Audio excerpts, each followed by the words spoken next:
La Grande Table, une émission programmée par Henri Leblanc et Lucas Bretonnier et préparée aujourd'hui par Marie Fraboulet, réalisée par Thomas Beau avec Maïwen Lejehan à la technique. Comme un jeudi sur deux, aujourd'hui, vous retrouverez à peu près autour de 13h20 la médiatrice de Radio France avec Sandrine Trainer, la directrice de France Culture. Mais pour l'heure, dans l'actualité des idées, Né sous X, une quête d'identité perpétuelle. Comment se construire quand on n'a ni arbre généalogique, ni mémoire familiale et qu'on n'a pas la même couleur de peau que ses parents adoptifs. Notre invitée, Amandine Gay, parle d'adoption transraciale. Fille adoptive d'une institutrice et d'un cantonnier ayant grandi dans la région lyonnaise avec son frère, elle va faire ses études à Sciences Po, à Lyon, étudier le journalisme en Australie, intégrer ensuite le Conservatoire d'art dramatique à Paris, avant de s'installer aussi un temps à Montréal pour étudier la sociologie. Elle a depuis réalisé 2 films, Ouvrir la voie et Une histoire à soi. Réalisatrice, militante, féministe, elle continue à creuser son sillon et à réfléchir aujourd'hui sur l'adoption, les questions intimes qu'elle pose, mais aussi politiques et identitaires. Dans Une poupée en chocolat, publiée à La Découverte, Amandine Gay dit vouloir faire sens de l'histoire de sa naissance. Bonjour Amandine Gay. Bonjour. Je suis né au Brésil. J'ai fait plusieurs crèches et orphelinats au Brésil. Donc j'ai vécu une répétition d'abandon durant ma première année. J'ai pris conscience de mon adoption vers l'âge de 5 ans. À partir du moment où j'ai su que j'étais adoptée, donc je savais bien qu'ils étaient venus me chercher quelque part. Quand je suis descendu de l'avion, j'ai tout de suite voulu rentrer au Rwanda. J'ai jamais senti en fait vraiment de différence entre le fait que moi je suis adoptée et pas les autres en fait. Je me suis construite comme une enfant blanche finalement. Comme une enfant blanche de l'intérieur et asiatique de l'extérieur. Extrait de votre dernier documentaire, Une histoire à soi, Amandine Gay. Dans ce documentaire, dans ce film, vous racontiez l'histoire des autres, de l'histoire des autres à votre histoire. C'est comme ça qu'est né ce livre-là, Une poupée en chocolat. Oui, c'est vrai que c'est important pour moi de m'assurer, on va dire qu'il y a une forme de don contre don avec les gens qui participent à mes films.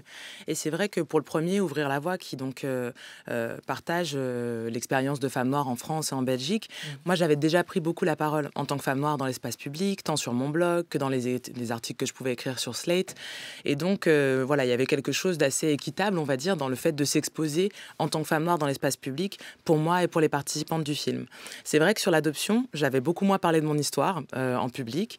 Je m'étais beaucoup moins raconté sur le sujet et je trouvais que c'était important puisque dans Une histoire à soi, il y a 5 personnes adoptées qui sont aujourd'hui adultes et qui partagent leur récit, de raconter aussi mon histoire, d'autant qu'Une histoire à soi parle principalement d'adoption transnationale et que moi je suis née sous X en France et que donc ça c'était aussi tout un pan du sujet que j'avais envie d'explorer. Vous êtes né sous X. Vos démarches, elles vont être longues et pénibles pour connaître vos origines et elles vont finir par aboutir.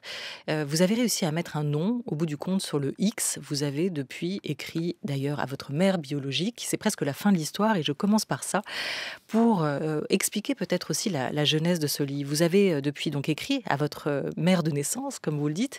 Est-ce que ce livre-là est à la fois la genèse et le prolongement de cette lettre que vous lui avez écrite ? Alors, c'est évident que je ne lui aurais pas écrit en tout cas la même lettre sans avoir travaillé sur le livre avant. Mais c'est vrai que ce livre, c'est plutôt l'aboutissement d'années de réflexion et de travail créatif et universitaire au sujet de l'adoption. Et c'est vrai que moi, je pense plutôt ces œuvres-là comme des cycles. Donc j'ai eu un cycle beaucoup sur effectivement les femmes noires, etc. Un autre cycle sur l'adoption. Et c'est vrai qu'après avoir rédigé un mémoire et fait un film, il me venait vraiment cette envie de me dire j'ai encore plein d'enjeux que j'ai pas pu aborder dans ces 2 premiers versants du travail sur l'adoption. Et donc en fait moi ce que je voulais c'était quand même politiser l'adoption. C'est juste que je trouve que c'est plus facile, et je l'ai déjà fait avec les films, de rentrer dans des sujets politiques qui peuvent être très controversés en allant d'abord dans l'expérience vécue, parce qu'en fait on se rend compte qu'on n'est pas dans un débat théorique sur peu importe le sujet, mais si moi j'arrive et que je vous dépose ma vie telle qu'elle s'est passée, vous pouvez éventuellement ne pas être d'accord après avec mes analyses, mais vous comprenez au moins d'où je viens. Et moi ce que je veux c'est qu'on puisse quand même un minimum se parler sur ces enjeux-là. Et donc voilà, quand je dis qu'il ne faut pas faire disparaître les mères de naissance et qu'on ne peut pas dire juste que c'est féministe d'accoucher sous le secret ou d'avoir un accouchement anonyme, y a des personnes que ça peut heurter. Mais quand elles voient ma pensée se déplier, je pense qu'elles comprennent pourquoi en fait je dis oui, moi j'avais besoin de mes antécédents médicaux et j'en ai eu besoin à la trentaine. Et donc en fait on ne peut pas considérer que l'adoption c'est un sujet qui est circonstancié dans le temps, parce que on va se poser des questions tout au long de notre vie, et y compris des questions très pratiques. Vous dépliez effectivement votre vie. C'est une succession d'états qui va vous traverser depuis la naissance, depuis l'adolescence, depuis le moment où vous ouvrez ce dossier que la DAS va vous transmettre, où vous allez découvrir aussi plus tard l'identité de votre mère, son nom. Découvrir son identité ne vous a pas apaisé et vous le racontez. Je ne m'attendais à rien et pourtant je suis déçue. Pourquoi ? Alors bon, j'ai pas découvert son identité à 18 ans quand je vais donc voir mon dossier à la DAS. Ce qui m'est donné justement, ce sont très peu d'informations, puisque c'est l'époque où le CNAOP n'avait pas encore été créé. Donc le CNAOP a été créé la même année en fait. Donc c'est le Conseil national d'accès aux origines personnelles et qui est une institution que les adoptés ont obtenue après beaucoup de militance et qui permet de demander une recherche des parents de naissance. Donc moi, ce que j'ai pu faire à 18 ans, c'est aller voir mon dossier. Et là, effectivement, j'ai découvert qu'il n'y avait pas beaucoup d'informations, juste l'origine géographique de ma mère de naissance. Donc là, j'ai découvert qu'elle était d'origine marocaine. Et c'était en ça qu'il y avait une très grande frustration. C'était de me dire, enfin, il y en a eu deux. La première, c'était de lire père français, mère marocaine. Mais moi, je suis noire. Donc du coup, père français, est-ce qu'il est noir du Mali? Est-ce qu'il est noir de Guyane? Est-ce qu'il est noir voilà, de Martinique, etc. Donc moi qui étais, par exemple, en quête beaucoup d'origine culturelle, le fait d'avoir su que ma mère de naissance était d'origine marocaine, par exemple, ça fait que quand j'étais à Sciences Po, j'ai poursuivi un diplôme universitaire du monde arabe contemporain. J'ai appris l'arabe pendant 2 ans, l'arabe littéraire, etc. J'avais besoin de pouvoir me raccrocher à quelque chose de concret. Et mon dossier avait été tellement mal rédigé que finalement, déjà, une des deux parties prenantes, j'avais pas d'informations. Et puis surtout, j'ai pas eu le droit d'emmener l'original de mon dossier. Et c'est là, pour moi, qu'est né vraiment le rapport politique au sujet de mon adoption, où je me suis dit, il y a 4 feuilles qui résument mon début de vie, et même ces éléments-là, je peux pas y avoir accès, je peux repartir qu'avec la photocopie. Et ça, c'est je pense, un moment fondateur dans tout ce qui a suivi en termes de réflexion et en termes de militance autour de l'adoption, de se dire on ne peut pas continuer en tant qu'adulte adopté à être dépossédé de notre histoire par les institutions et puis aussi dans l'espace public où en fait on était très peu représentés, on nous donnait très peu la parole ou souvent dans des cadres qui ne nous permettaient pas d'aborder justement tous les enjeux politiques de l'adoption. Naïma X a 27 ans, elle termine ses études d'esthéticienne. Voilà ce que vous lisez. Première information, je tombe des nues, racontez-vous. 27 ans, moi qui avais souscrit au cliché de l'adolescente précaire, contrainte à l'abandon, je découvre que ma mère biologique était une adulte, se préparant une carrière dans une école privée au moment de ma conception, le culot. Elle n'est même pas pauvre ou marginale. Pire, elle est étudiante. C'est quoi sa raison pour m'abandonner? L'ambition, avoir son propre salon? C'est quel genre de raison, ça, sérieux? On voit tout le cheminement aussi, la réflexion qui se met en marche à partir de ces premiers moments où l'identité de cette mère pour l'enfant né sous X que vous êtes, Amandine Gay, à ce moment-là, tout ce que ça va déclencher aussi, tout ce que vous avez ruminé, encaissé, absorbé durant toutes ces années et toutes ces informations qui tout à coup vont être remaniées à la lueur de cette faible information-là. Le livre s'ouvre sur ce constat. À 36 ans, j'ai 36 ans, à 36 ans et toujours là. Vous parlez d'ailleurs à un moment dans le livre de la complainte d'une fille de parents inconnus. C'est une histoire douloureuse, vous diriez ça aujourd'hui, que vous avez traversée de votre naissance à ce jour-là, 36 ans, où vous avez commencé à écrire ce livre. Oui, en tout cas, il y a eu des moments de douleur. Et puis, je pense que, voilà, si on parle aussi de jeunesse, de projet, c'est un livre qui vient après le suicide d'un de mes amis adoptés, avec qui j'ai été à l'école, et en fait, qui a mis fin à ses jours juste avant que mon premier film sorte en salle. Et donc, ça m'a beaucoup affectée. C'était pas la première personne adoptée de mon entourage, ni à se donner la mort, ni à avoir traversé des phases très complexes, ce qui a été mon cas aussi. Là, vous le dites, aux États-Unis, les statistiques existent. Moi, en France, mais ça permet aussi de raconter, d'expliquer quels sont tous les troubles, les ravages psychologiques aussi qu'une adoption peut faire. Oui, et puis est-ce qu'on a le droit d'aller mal si justement on est censé s'inscrire dans une rhétorique de la gratitude, dans une rhétorique de l'adoption réussie, ce que je dis aussi dans le livre. Ne serait-ce que poser cette question, pourquoi est-ce qu'on ne demande pas à toutes les parentalités si elles sont réussies? Pourquoi est-ce que nous, on devrait réussir? Et quel type de réussite? Est-ce que ça veut dire aller bien? Est-ce que ça veut dire être médecin? Est-ce que ça veut dire ne pas poser de questions politiques sur l'adoption? Et donc moi, c'est ça qui m'intéresse, c'est de me dire, effectivement, moi j'ai eu un parcours semé d'embûches et avec des moments de dépression, avec des problèmes en lien, voilà, avec les substances, etc. Et c'est pas un sujet qui est abordé beaucoup dans l'espace public. Souvent, quand il est abordé, on pathologise les personnes adoptées, c'est-à-dire qu'on réduit ça à l'idée du trauma lié à l'abandon, aux troubles de l'attachement, etc. Et puis, on ne regarde pas, par contre, quels troubles peuvent créer l'acculturation, quels troubles peuvent créer le racisme, quels troubles peuvent créer, justement, finalement cette opacité, cette absence d'information qui peuvent aussi créer des grands fantasmes et des fantasmes qui ne sont pas toujours positifs. Et donc pour moi, l'enjeu, c'est vraiment ça, c'est de se dire, s'il s'agit de l'intérêt supérieur de l'enfant, s'il s'agit effectivement de nous sauver, puisque le discours a longtemps été celui-ci, celui d'un sauvetage d'enfants, que l'adoption c'était une bonne action, mais pourquoi personne n'est venu nous voir ? Pourquoi personne n'est venu nous voir? Vérifier qu'on est d'ailleurs, par exemple, toujours en vie, arrivé à 36 ans. Et donc, c'est pour ça que je parle de ça dans le livre, parce que c'est finalement pas une évidence. Et je pense que tant qu'on ne peut pas affronter ça, on ne va pas être justement dans l'intérêt supérieur des personnes adoptées. Et vous le dites, hein, arriver à 36 ans, c'est un accomplissement. Hein, c'est déjà un accomplissement. Cette quête de normalité, vous l'avez quand même vécue, vous l'avez ressentie. Je voulais être la bonne adoptée qui va bien. Je ne pouvais pas me rapprocher des adoptés qui vont mal. C'était comme être forcé de me regarder dans un miroir. Il y a cette quête d'excellence qui va aussi vous traverser tout au long de votre enfance adolescente et au début de l'âge adulte.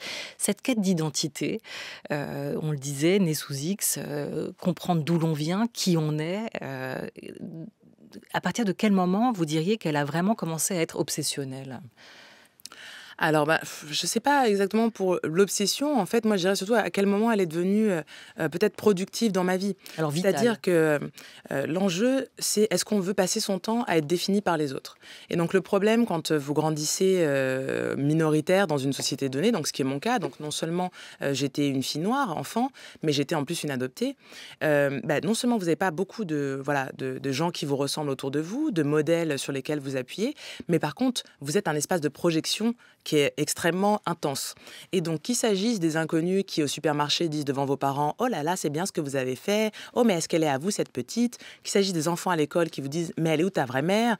Qu'il s'agisse des gens qui vous disent « Je te donne pas la main parce que tu as la couleur du caca, etc. » Mais vous, en fait, dans cet espace de projection dans lequel arrivent énormément de représentations violentes, soit vous êtes, on va dire, complètement dépassé par ça et vous ne faites qu'absorber ces représentations, soit vous essayez de trouver autre chose. Et moi, je dirais que ma quête, ça a été de me dire, je ne vais pas passer mon temps à être définie par l'extérieur. Je ne suis pas juste la somme de la violence que je reçois, mais en fait, je vais essayer de trouver ce que ça veut dire pour moi, ce que c'est qu'être une femme noire, ce que c'est pour moi qu'être une personne adoptée, et ce que c'est pour moi d'être même éventuellement une artiste, etc. Et donc, je dirais que la construction identitaire, je pense que c'est comme pour tous les êtres humains, elle se poursuit tout au long de la vie, mais c'est vrai que ce qui avait de vital pour moi, c'était de me dire, je ne veux pas être écrasée par les représentations des autres, je veux pouvoir me définir, je veux pouvoir me donner naissance à moi-même. Et donc, comme je l'explique dans le livre, moi, je me donne naissance à moi-même par le biais de la création. Voilà, donc à défaut d'arbre généalogique, à défaut de mémoire, vous allez vous créer, ou plutôt vous recréer. L'adoption, c'est un abandon. Et vous citez Pascal Lemare, qui raconte aussi l'ambivalence derrière cet abandon. On peut soit en faire une blessure, et c'est toujours une blessure, mais on peut aussi en faire une ressource, à un moment peut-être une liberté. Cette histoire, elle a été douloureuse. Vous avez donc choisi d'en faire une ressource en vous réappropriant la narration. Ça, ce sont des mots que vous expliquez, que vous racontez souvent, mais aussi en vous auto-engendrant. En créant, vous vous êtes recréé. Je suis devenue une artiste car c'est l'identité qui me définit aujourd'hui le mieux. Elle comprend toutes les autres et me permet d'être la fille de mes œuvres. S'auto-engendrer.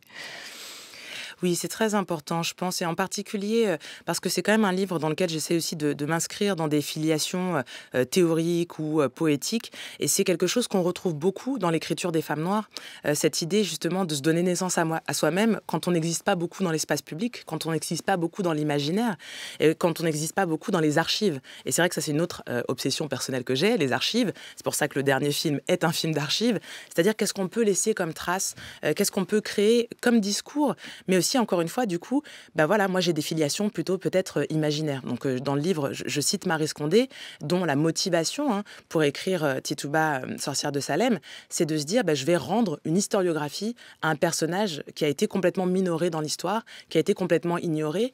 Et en fait, pourquoi est-ce qu'on ne pourrait pas créer sa biographie, romancer sa vie? Et moi, je trouve que c'est très intéressant de se dire, il y a tellement d'histoires au pluriel qui ont disparu de l'espace public et qui ont disparu de l'histoire avec un grand H. Et donc, aujourd'hui, on a de la chance, on a des moyens pour pouvoir se raconter. Et moi, je dis souvent, j'aurais pas pu faire de cinéma quand c'était de la pellicule, parce que c'était trop coûteux. J'aurais pas pu même prendre la parole dans l'espace public, ce que j'ai d'abord fait par le biais de blogs. Et donc, pour moi, c'est très important de me dire, toutes ces personnes qu'on n'a pas entendues, qu'on n'a pas écoutées ou qui n'avaient pas les moyens de s'exprimer, et bon, on en revient aussi à un autre enjeu qui traverse le livre, qui sont les rapports de classe et le capitalisme. Mais aujourd'hui, on peut quand même, justement, se réapproprier la narration, on peut se donner à se voir et donc s'assurer aussi que les prochaines générations ne repartent pas toujours à zéro. Une poupée en chocolat, pourquoi ce titre ? Alors parce que c'est ce que m'a raconté une amie quand elle m'a rapporté une dispute avec sa mère adoptante. Et en fait, ça m'a beaucoup choquée parce que il y a quelque chose de l'ordre de la réification. Une poupée en chocolat, ça se mange. Et donc sa mère lui a répondu ça quand mon amie essayait de savoir pourquoi elle avait voulu adopter une enfant noire alors que manifestement, elle n'avait pas une passion pour les personnes noires, ni pour les cultures noires et ni une sociabilité noire. Et donc dans le feu de la dispute, sa mère lui a répondu parce que j'ai toujours rêvé d'avoir une poupée en chocolat. Et donc je me suis dit, mais la poupée en chocolat, c'est une personne en fait. C'était mon ami, c'est toujours mon ami. Et je me disais, quelle étrange vision du faire famille, de se dire qu'on veut une petite poupée en chocolat, sachant que les poupées en chocolat, ça se mange. Et donc à partir de là, effectivement, moi, ça m'arrive par moments, on me dit quelque chose et puis après je spirale dans ma tête. Et je me disais, il y a quelque chose d'autant plus étrange que ceux sur qui on projette cette image des cannibales, ce sont normalement les Noirs. Et donc je trouvais ça très intéressant que dans son inconscient et sa colère, elle parle de poupée en chocolat. Mais ça, c'est l'histoire de votre amie, c'est pas la vôtre. Vos parents à vous, vous leur avez posé la question pourquoi ils vous ont adopté ? Ah bah oui, je pense qu'il y a peu d'adoptés qui ne posent pas la question à leurs parents. Et la réponse et oui, en fait, dans mon cas, ça n'a jamais été caché que mes parents étaient infertiles. Et donc mes parents ont eu recours à l'adoption. Mais d'abord, moi, je suis pas la première. Moi, j'ai un frère, on a 12 ans d'écart. Et le premier à avoir été adopté, c'est mon frère. Et lui, il a été adopté dans un autre contexte, puisqu'à cette époque, mes parents ne savaient pas qu'ils étaient infertiles. Et il se trouve que ma mère avait mon frère dans sa classe.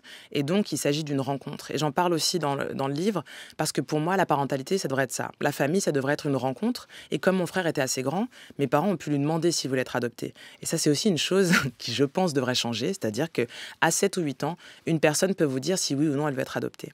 Donc, il y a d'abord eu mon frère qui a été la première rencontre. Et comme mes parents élevaient déjà un enfant noir, étaient déjà les parents d'un enfant noir, quand ils se sont rendus compte qu'ils étaient infertiles et qu'ils ont voulu adopter, on leur a dit si vous êtes prêts à adopter un autre enfant noir, ça devrait être plutôt facile puisque ce n'était pas particulièrement populaire en 84 de faire des familles multiraciales. Et donc, c'est comme ça que je suis arrivée dans ma famille. Vos parents, ils ont lu le livre ? Ah, oui, mais ma mère est même en train d'écouter cette interview juste à côté. Alors, on la salue. Vous soulignez dans le livre Une poupée en chocolat, Amandine Gay, qui paraît à la découverte, vous soulignez la triple appartenance des enfants adoptés, le groupe des familles adoptantes, celui des familles d'origine et celui des adoptés. Elle est intéressante, cette vision, cette manière que vous avez raconté, ces trois catégories, ces trois communautés à laquelle les enfants adoptés appartiennent. Qu'est-ce que cette triple appartenance engendre ? Elle engendre justement une nécessité d'adaptation très forte, aussi parce qu'elle est souvent niée. Moi, la raison pour laquelle je voulais en parler, c'est que je me suis retrouvée une fois avec une responsable d'un service psy dans un organisme d'adoption qui m'a dit « adopter, c'est pas une identité ». Et je me disais, moi, je suis une personne adoptée, j'ai quand même bien l'impression que ça fait partie de mon identité. Et les personnes adoptées, justement, recherchent aussi la compagnie, pas toujours, mais je veux dire, il y a des organismes de personnes adoptées, des associations depuis les années 70. Donc nous, on considère que c'est assez une identité pour s'organiser même autour de cette identité, promouvoir nos droits, aller voir les institutions, etc. Et donc pour moi, c'était important, c'était de dire, il s'est passé quelque chose avant. Et c'est pas parce qu'on est séparés de nos familles de naissance, de nos pays d'origine, etc., que ça disparaît de notre histoire. Donc, même si c'est une appartenance contrariée, on continue à faire partie de nos communautés d'origine. On appartient à nos familles adoptantes et à nos nations, les pays dans lesquels on grandit. Et puis, on appartient à un autre groupe, qui est aussi une autre part de notre identité, qui est le groupe des personnes adoptées. Et ça, pour moi, c'est très important, parce que si on ne voit pas ces trois pans-là dans l'existence d'une personne adoptée, ça va être très compliqué qu'elle puisse les réunir dans son identité de façon calme et organique, quoi. Donc, il y a toute une réflexion aussi dans ce livre autour de l'idée de famille. Vous l'évoquiez tout à l'heure, faire famille autrement. Qu'est-ce qu'on gagnerait à abandonner le concept d'exclusivité parentale, à se choisir aussi des familles et des communautés dans lesquelles on se sent bien. Si tu viens de nulle part, tu viens aussi de partout, vous dira une inconnue. Et la prise de conscience viendra aussi de ces mots qui impliquent l'ouverture, contrairement à d'autres qui impliquent pour vous de vous figer dans une identité ou dans un état. Vous racontez aussi, Amandine Gay, que vous avez voulu à un moment retourner le stigmate, celui d'être noir. Vous avez eu cette volonté de devenir noir et de devenir une vraie noire. Qu'est-ce que ça veut dire? Mais ça veut dire, encore une fois, ne pas être défini par l'extérieur. Parce qu'effectivement, j'avais la chance quand même d'avoir un grand frère qui était noir. Comme je le raconte aussi, mes parents avaient un ami qui était diacre et qui était guadeloupéen. Donc, j'ai pas été intégralement coupée ni des communautés noires, ni des cultures noires. Mais enfin, quand même, il me manquait un certain nombre de références. Et voilà, comme je le dis souvent, enfant, adolescente, j'étais quand même plus calée en Johnny Hallyday qu'en Myriam Makeba ou d'autres références culturelles propres aux communautés noires. Et donc ça, quand vous essayez de retourner vers votre groupe d'origine, il y a des choses très très simples. Par exemple, le fait de savoir chipper, donc qui est un son propre aux communautés noires et qui permet d'exprimer soit le mépris, l'agacement, etc. Mais moi, je ne sais pas le faire. Parce qu'en fait, c'est quelque chose, c'est ce qu'on appelle la socialisation raciale. Quand vous grandissez dans une communauté donnée, vous allez apprendre plein de choses de façon implicite. Alors ces choses, ça peut être autant le chip que de savoir qu'à partir de l'adolescence, si vous êtes un garçon noir, vous avez des chances de vous faire contrôler par la police. Et donc, c'est important de sortir avec votre carte d'identité. La socialisation raciale, c'est quelque chose de très, très large. Mais quand vous êtes une personne noire qui grandit dans les communautés blanches, vous ne bénéficiez pas de cette socialisation. Et donc, quand vous allez tenter de retourner voir les membres de vos communautés d'origine ou dans vos pays d'origine, et alors là, c'est encore plus complexe, est-ce que vous maîtrisez les codes culturels du Rwanda quand vous avez grandi en France? La réponse est souvent non, surtout si vous êtes arrivé nourrisson. Et donc là aussi, les retrouvailles ne sont pas forcément aussi idylliques que ce qu'on peut imaginer, ou de se dire, je vis le racisme, mais au moins quand je pourrais fréquenter des Noirs, je vais me sentir mieux. Et puis si vous arrivez et qu'on vous dit, ah mais tu connais pas ça, ah mais tu sais pas faire ça, ou effectivement, on va même parfois vous apposer des représentations, parce qu'il y a des préjugés dans toutes les communautés, même s'il ne faut pas mélanger préjugés et racisme systémique. Mais vous vous en apposez aussi certaines, parce que dans Ouvrir la voie, votre précédent documentaire, vous parliez justement de tous ces stéréotypes dans lesquels on cantonnait aussi les femmes noires aujourd'hui en France. Et étonnamment, pour vous, devenir une vraie noire, c'était en revenir en partie à une partie de ces stéréotypes ou à une culture qui vous semblait vous avoir été séparée de cette culture-là. Pardon, moi je me sépare de mon micro. Oui, c'est-à-dire que l'identité, c'est quelque chose, la culture, l'identité, c'est pas effectivement une donnée essentialiste qui fait que quand votre peau est marron, vous appartenez aux communautés noires. Quand on parle des personnes noires, quand on dit que les races existent en France, etc., ce qu'on dit, c'est qu'il y a des constructions sociales qui font que vous êtes perçu comme noir. La racisation, c'est un processus qui fait qu'un certain groupe sont assignés à certaines places. Donc j'ai parlé par exemple du profilage racial. Vous êtes un homme noir entre 18 et 25 ans en France, vous avez 8 à 10 fois plus de chances d'être contrôlé par la police qu'un homme blanc du même âge. Ça, c'est ça l'assignation raciale. Si les hommes noirs de 18 à 25 ans sortent de chez eux et disent « Non, mais moi, aujourd'hui, je suis un être humain », ils vont se faire contrôler pareil par la police. L'enjeu, c'est est-ce que notre identité est réduite à ça ou est-ce qu'on peut avoir accès à d'autres informations qui sont les cultures de nos pays d'origine, les langues, des références communautaires, des références culturelles. Et moi, c'est ça qui m'intéressait. C'était de devenir une personne qui a accès à tout ça. Je suis noire, Amandine Gay, écrivez-vous. Mes parents sont blancs. La doctrine universaliste a radicalisé, écrivez-vous toujours, radicalisé la frontière entre eux et nous. Vous abordez les politiques assimilationnistes de France et du Canada, telles que vous les nommez. Vous pointez les problèmes psychiques des adoptés, on l'a évoqué, parallèlement aux conséquences sociales de l'histoire coloniale de la France. Je voulais qu'on écoute un extrait d'une série que vous citez aussi dans votre livre, c'est Arnold et Willy. Willy, je sais que vous avez téléphoné à l'assistante sociale ce matin. Oui, on a eu une discussion tous les deux. Et qu'est-ce que tu lui as dit? Que je croyais qu'on serait mieux au milieu d'une famille noire. Et nous, on est noirs. Vous avez remarqué? Vous étiez content ce matin, alors c'est vrai, quel est le problème? C'est que je crois que ça peut pas tenir entre nous. Sincèrement, les blancs doivent rester avec les blancs et les noirs doivent rester avec les noirs. Sauf évidemment si vous êtes un zèbre. Je suis très étonné. Je croyais que vous étiez bien ici. Pourquoi voulez-vous partir? Parce qu'on sera sûrement mieux ailleurs. Je vois. Bien. Tout ce que je souhaite, c'est votre bonheur. Parce que je vous aime. Voilà, on est dans les années 80 aux États-Unis avec cette série Arnold et Willy. Et déjà, la question se pose, et dans des termes assez similaires aux vôtres aujourd'hui dans ce livre, Une poupée en chocolat. Vous soulevez cette question de l'adoption transnationale, transraciale aussi, comme vous l'écrivez. Faut-il l'interdire ou pas? Dans quels critères, dans quelles conditions? Est-ce que vous, comme Arnold et Willy, vous avez pensé à changer de famille, Amandine Gay? Alors, moi, j'ai pas appelé l'assistante sociale pour demander à grandir dans une famille noire. Mais c'est effectivement un sujet qui se pose et qui se posait d'autant plus aux États-Unis à l'époque de cette série, puisque l'Association nationale des travailleurs sociaux noirs aux États-Unis, en 72, ont publié un communiqué de presse où ils s'opposaient à l'adoption transraciale en disant que dans un pays traversé par la suprématie blanche, placer des enfants noirs dans des familles blanches qui justement ne maîtrisaient pas la socialisation raciale dont j'ai parlé, c'était les mettre en danger.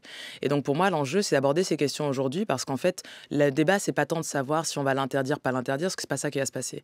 Le débat, c'est est-ce qu'on protège les adoptés transraciaux et est-ce que c'est vraiment dans leur intérêt de les placer dans une famille où justement on n'a pas conscience qu'ils vont être contrôlés par la police et qu'en ne les prévenant pas, en ne les accompagnant pas, en ne les croyant même parfois pas, parce qu'il se peut que dans une famille blanche qui n'a jamais fait face au profilage racial, quand un enfant arrive et qui s'est retrouvé en garde à vue parce qu'il n'avait pas sa carte d'identité, on va penser qu'en fait il avait fait quelque chose de mal et que c'est pour ça qu'il est à la police. Donc vous êtes pour l'interdiction ou pas?